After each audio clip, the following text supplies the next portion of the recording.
বলবে বলবে, একটু লাজুক তো, সবার সাথে পরিচয় হলে তখন বলবে। পিন্টু দা আগে ক্যান্টিনে 20 টাকায় 4টে সিঙ্গারা দিত, আর এখন 3টে দিচ্ছে, একটু বলে দেবেন তো।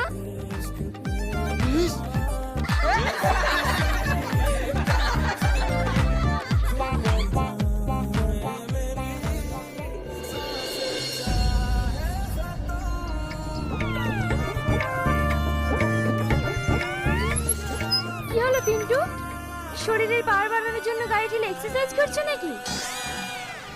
দেখ, আর কত চালাবেন বলেন তো? রাস্তা একটা ভালো মেয়ে দেখলে ছেলেরা তো পটানোর জন্য উল্টোপাল্টা টাপট মারবে।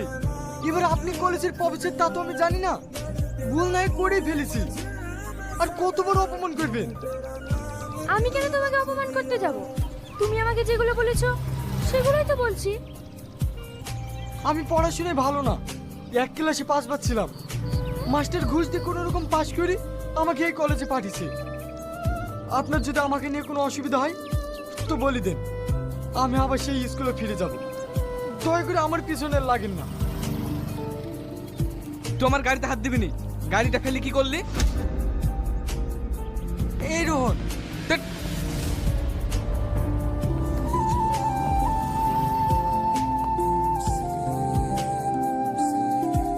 পিন্টু, বলেন। I am sorry. আপনি কেন সরি বলছেন? ভুল তো আমার। আর তাছাড়া মেয়েরা সরি বলে নাকি? বাবা, মেয়েদের সম্পর্কে খুব ভালো জানো দেখছি। কটা মেয়ের সাথে প্রেম করেছো? না না, প্রেম টেম করিনি, আপনি প্রথম। কি? না মানে আপনার সাথে প্রথম কথা বলতে গিয়ে ফেঁসে গেছি। তুমি কিন্তু অনেক ফানি। এতদিন ছিলে কোথায়? কেন স্কুলে এক ক্লাসে 5 বছর ছিলাম। এরকম স্টুডেন্টই আমার দরকার ছিল। আর আমার এইরকম ম্যাডাম। কি? আচ্ছা, আপনি তো টোটোতে এসেছিলেন, তাহলে এখন স্কুটি কোথায় পেলেন? কলেজেই ছিল, বৃষ্টির জন্য আসো তোমাকে ছেড়ে দিই।